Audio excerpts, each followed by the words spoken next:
안녕하세요. 빅데이터 분석 기사 핵심 정리, 과적합 방지 기법을 설명하도록 하겠습니다.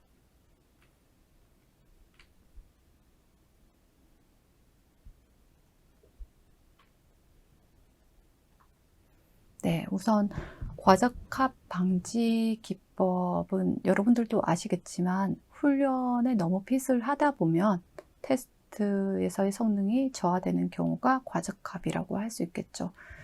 실제적으로 과적합이 일어나는 원리를 조금 더 설명드리면 훈련 데이터, 즉 훈련 데이터 안에 에러를 포함하고 있는, 즉 일종의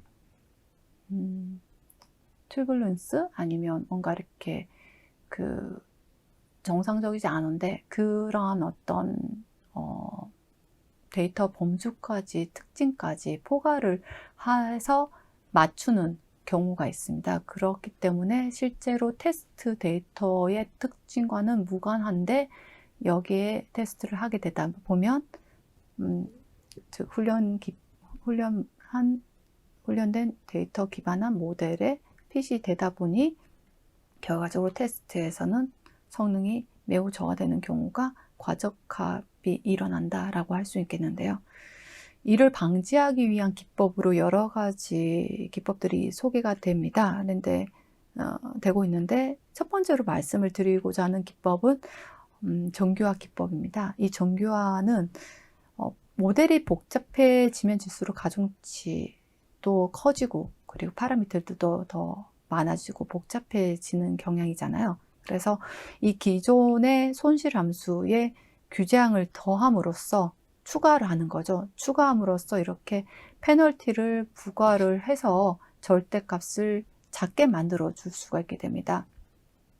그래서 결과적으로 절대값의 전체 이제 가중치들의 절대값에 합을 더한 값에 규제 강도 람다를 이제 곱해서 오차에 더하게 되면 이제 이걸 이제 맞추지 않고 이제 가중치 부분을 더 이제 작게 만들어가는 부분이 되겠죠. 그래서 페널티를 부과해서 이제 함수를 좀 더 단순화시킨다라는 목적을 두고 있고, 그것이 이제 가중치 제곱이냐 아니면 가중치의 절대값이냐에 대한 어떤 차이에 따라서 라쏘 리치로 구분이 되는데요. 라쏘 모델은 선형 회귀에서 에런 규제를 적용할 때에 라쏘라고 흔히 얘기하고요. 리치라는 것은 L2 규제를 적용한 모델로 불려지고 있습니다. 다음은 드롭아웃입니다. 드롭아웃은 은닉층 뉴런을 임의로 삭제를 하면서 학습을 해 나가기 때문에 전체 이제 삭제할 뉴런을 선택하면서 테스트할 때는 모든 뉴런 신호에 전달해서 삭제한 비율을 곱해서 다시 재전달하기 때문에 특정 가중치에 추정되는 것을 막는 것이 효과적인 기법이기도 합니다. 따라서 일반화된 모델을 만들어 갈 수 있는 거죠. 배치 정규화입니다. 배치 정규화는 그 레이어의 은닉층의 히든 레이어의 입력 노드에 정규화를 적용을 하는 것을 목표로 하는데요. 즉 평균과 분산에 대한 정규화를 적용을 하기 때문에 각 층마다, 그래서 이제 맨 앞단에 이제 초기 적용했던 가중치에 대한 초기 값에 대한 의존성이 줄어듭니다. 그리고 학습 속도가 빨라지는 장점을 보유하기 때문에 각 층마다 배치 노멀라이제이션을 적용하는 케이스들도 많고, 여러분들께서 이것을 통해서 이제 속도도 빨라지고 과적값도 방지할 수 있는 기법으로도 이해를 하시면 좋을 것 같습니다. 그래서 활성화 함수, 그러니까 DNN으로 각 층을 구성을 한 케이스도 보실 수 있는데, 이제 각 층의 노멀라이제이션을 붙이기 전에 활성화하고 노멀라이제이션, 활성화 노멀라이제이션 이렇게 해서 아웃풋을 만들게 됩니다. 그리고 과적합이 일어나는 경우 수에 물론 아까 그 에러 튜블런스 속성을 합쳐서 일단 핏을 하다 보니 거기에 특화돼서 나중에 테스트 데이터에 있던 그 테스트 데이터에 대한 성능이 높아지지 않은 경우 수가 일반적인데요. 옳지 않은 경우에도 데이터가 부족한 경우에도 과적합이 일어납니다. 그러니까 그 데이터가 부족하다라는 거는 각 클래스별로 그 A, B, C, D, E라는 클래스가 있는데 100개, 100개, 100개 하다가 갑자기 10개밖에 없고 다시 100개가 있으면 이 10개밖에 없는 클래스 때문에 이제 데이터 클래스 임밸런스라는 클래스 불균형 현상이 일어나게 되거든요. 이상에 대한 판별을 할 때도 마찬가지입니다. 즉 정상 데이터는 굉장히 많은데 일어나는 어떤 이상 데이터가 적으면 적을수록 이것은 이제 과적합이 일어날 수밖에 없는 상황이기 때문에 그것을 어떻게 하면 이제 이 밸런스, 즉 균형을 맞춰갈 수 있을까라는 고민으로 시작됐고 해결 방책으로 나온 것이 그림 같은 경우 이제 그림 이미지로 많이들 이제 CNN 합성곡 신경망을 많이 쓰시잖아요. 그래서 여기에 대한 이제 증강을 돌렸다가 회전시켰다가 다시 지터링이라고 해서 어떤 잡음에 대한 노이즈를 약간 추가를 한 경우도 있고, 엣지라고 해서 엣지도 역시 일종의 잡음이라고 할 수 있는데 좀 우리가 선명하게 만들 때 엣지를 넣는다고 하잖아요. 그리고 PC까지 이렇게 압축하는 것까지 일단 증강을 해보는 속성에 대한 압축을 함으로써 어떤 화소에 대한 속성을 압축을 하게 되면 약간 희미해 보일지라도 그것이 좀 더 압축을 더 함으로써 증강을 하는 부분으로도 보실 수 있게 됩니다. 그러니까 새로운 데이터를 만들어가는 과정이거든요. 이미지는 그렇고, 그리고 신호 데이터나 이런 것들도 신호도 지터링이나 그 노이즈도 추가를 해서 많이들 시도를 하고 있고요.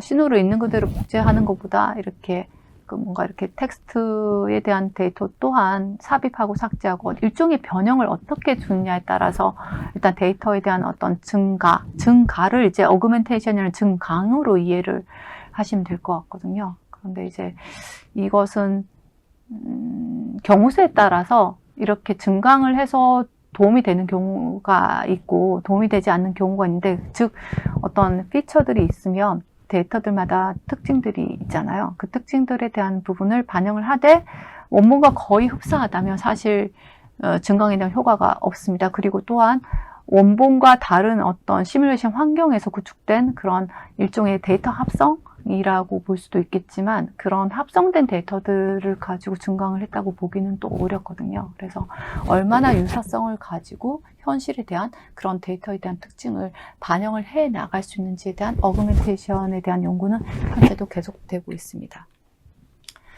자, 그렇다면 여러분 이제 8회 이제 기출 문제로 말씀을 드리겠는데요. 네. 과적합 방지 규제항 적용 시에 가중치 제곱합을 최소화하는 제약을 주는 기법은 네, 즉 정규화한다라는 측면으로 라쏘와 리치가 있었죠. L1, L2가 있었는데, 네, 그 절대값을 최소화하는 게 아니라 제곱합을 람다를 주어짐으로써 최소화시키는, 가중치를 최소화시키는 제약을 준다라는 것이 네, 리치예입니다. 따라서 정답은 2번이 되겠습니다. 엘라스틱 넷은 또 들어보신 분들도 있으실 텐데요. 라쏘와 리치를 혼용한 기법으로도 볼 수 있겠습니다. 4번은 무관한 기법이죠. 따라서 정답은 2번이 되겠습니다. 다음으로 넘어갈게요. 과적합 방지 방안으로 옳지 않은 것은 네, 정답은 가중치 규제 정답이죠. 규제를 줌으로써 네, 최소화한다라는 부분이고 모델을 더 단순화시키고자 하는 기법입니다. 그리고 매개 변수를 늘린다. 매개 변수나 가중치가 증대가 되기 때문에 과적합 방지 방안이 필요하게 된 것이죠. 따라서 정답은 2번이 되겠고 배치 종교 많이 쓰인다 말씀드렸고요. 드롭아웃은 신경망에서의 그런 히든 레이어의 뉴런 수들을 임의로 삭제를 해 나가면서 보다 빠른 해 나가면서 과적합을 방지해 나가는 방안으로 보시면 될 것 같습니다. 정답은 2번이 되겠습니다. 펜을 좀 쓰도록 하겠습니다. 펜을 지금 네, 이렇게 해서 쓰도록 하겠습니다. 네, 다음에 수식이 설명하는 것은, 네, 라쏘와 리치 기억나시죠? 여기서 라쏘, 리치 중에서 MSE, 즉 회귀 분석의 손실 함수에 이제 과적합되지 않도록 규제 함수를 더해서 가중치에, 이제 손실 함수의 플러스로 가중치의 규제 함수를 더해서 페널티를 부여해서 과도하게 커지는 걸 막아주는 겁니다. 그래서 절대값이 적용되는 거니까 라쏘, 즉 에런 규제가 떠올리시면 좋겠네요. 에런 규제. L2 규제는 리치라고 얘기 드렸고요. 손실 함수는 예측값과 실제값의 차이를 측정하는 함수인 거죠. 회귀 분석에서는 MS이고, 그리고 분류 함수에서는 크로스 엔트로피, 로지스틱 리그레션인 경우는 바이너리 크로스 엔트로피 쓴다라고 보시면 될 것 같고요. 가중치 제곱, 다시 말씀드리지만 이 손실 함수의 플러스로 가중치 제곱을 합을 더함으로써 가중치 크기에 따라서 가중치 값이 큰 값을 우선으로 줄이게 됩니다. 이제 절대값을 더하게 되면 이제 라쏘 같은 경우는 0으로 처리를 할 수 있게 되죠. 가중치가 커지는 것을 방지하고자 하는 것이 목적입니다. 다음으로 넘어가겠습니다. 다음 중 과적합에 대한 설명으로 잘못된 것은? 정답은 여기서 학습 데이터 수를 늘리면 과적합이 된다라고 할 수 있나요? 아까 데이터 어그멘테이션 말씀드렸죠? 그러니까 즉 과하게 학습이 돼서 검증할 때, 테스트할 때 성능이 떨어지는 게 과적합이었거든요. 그런데 이 학습 데이터 수를 늘리면 과적합이 된다는 것보다 클래스 임밸런스, 즉 데이터 불균형 때문에 학습 데이터 수를 적절하게 늘리면 과적합이 되지 않게끔 하는 방지 기법이 되는 거죠. 그리고 2번, 3번, 4번 모두 다 맞는 말인데요. 맞는 설명인데요. 조금 헷갈릴 수 있는 부분이 보인다고 하면, 실제로 2번이면 학습 데이터와 검증 데이터 간의 성능 차이가 크지만 과소적합은 차이가 적다. 과소적합은 여러분들이 이걸 얘기할 때 저희가 variance,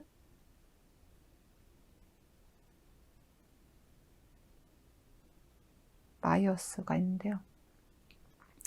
타겟에서, 즉 목표물에서 떨어지면 떨어질수록 오차가 생기잖아요. 이걸 저희가 바이어스라고 하거든요.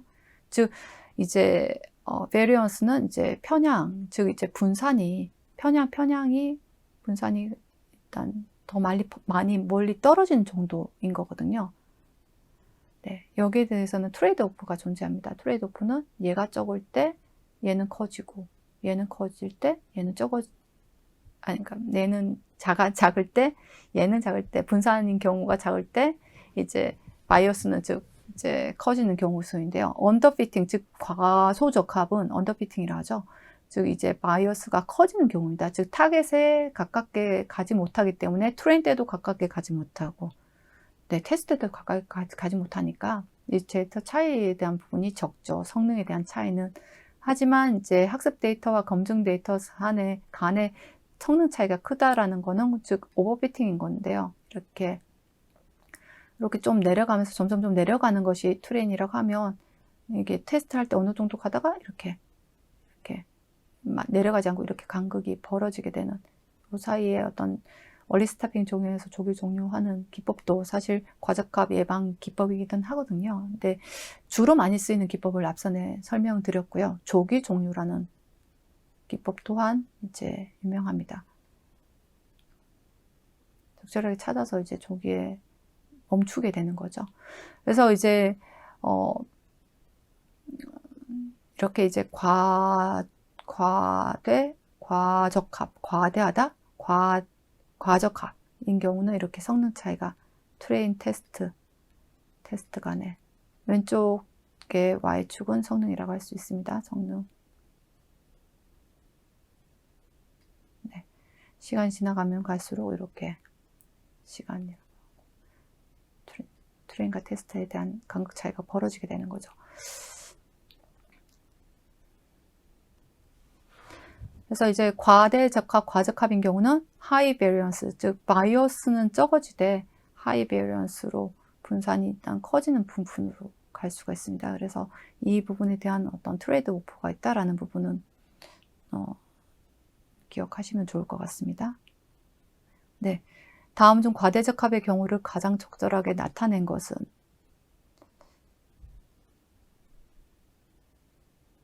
네, 과대적합은 계속 말씀드리지만 학습 데이터에 과대 핏을 하게 되어서 테스트에 대한 성능이 떨어지는 경우잖아요. 그래서 이렇게 그 테스트 데이터의 정확도가 학습 데이터는 90% 넘었는데 테스트 데이터 정확도가 70%라면 과대적합이 생긴 것 같다라고 판단을 하셔서 파인 튜닝 또는 모델 자체에 대한 파인 튜닝 하거나 좀 전에 말씀드린 과대적합을 방지하는 부분으로 처리를 하는 처리를 진행한 뒤에 다시 학습을 진행할 것을 추천을 하고 있습니다.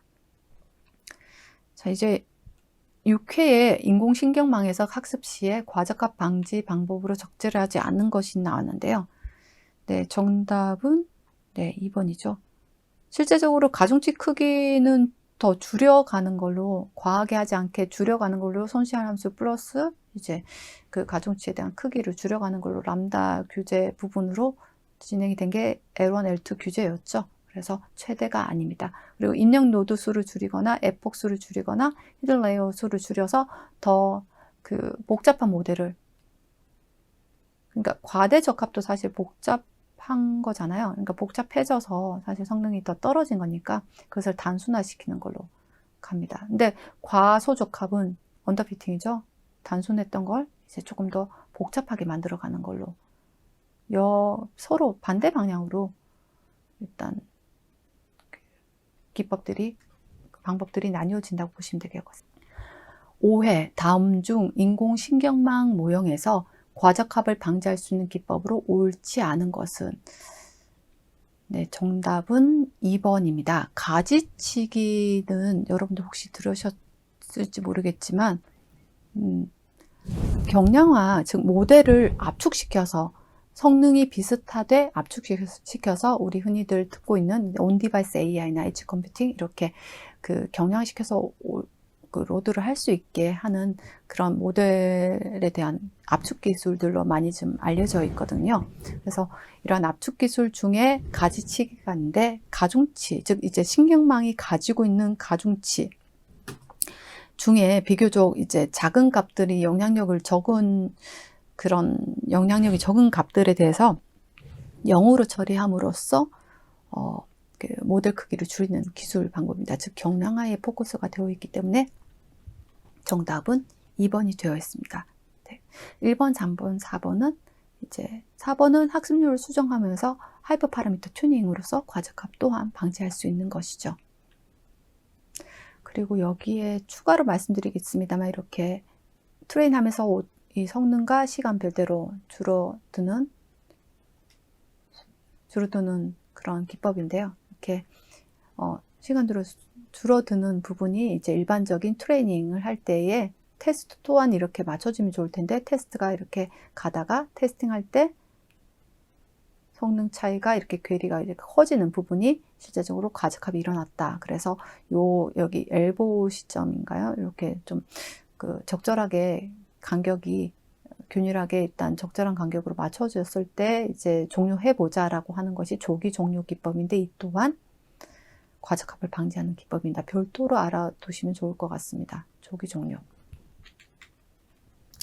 네, 다음에 정답을 다 체크를 해놨는데요. 미리 녹음을 한 것이 좀 다시 잘 되지 않아서 이게 미리 된 이제 그 파워포인트입니다. 사회 과적합, 과대적합을 해결하기 위한 방법으로 맞지 않는 것은 1번 활성화 함수가 맞겠죠. 이제 활성화 함수는 과대적합과 관계가 없습니다. 여러분들 보시다시피 은닉층 넘어가고 이것을 이제 다음 층으로 보낼 것인지 말 것인지, 즉 이제 입력을 출력신호로 변환을 하는 그런 활성화 함수들의 역할인 것이죠. 너무 활성화 일으킬지 말 것인지 결정하는 것. 배치 정규화, 드롭아웃, L2 규제 모두 다 과대적합 해결 방법입니다. 네, 수고하셨습니다.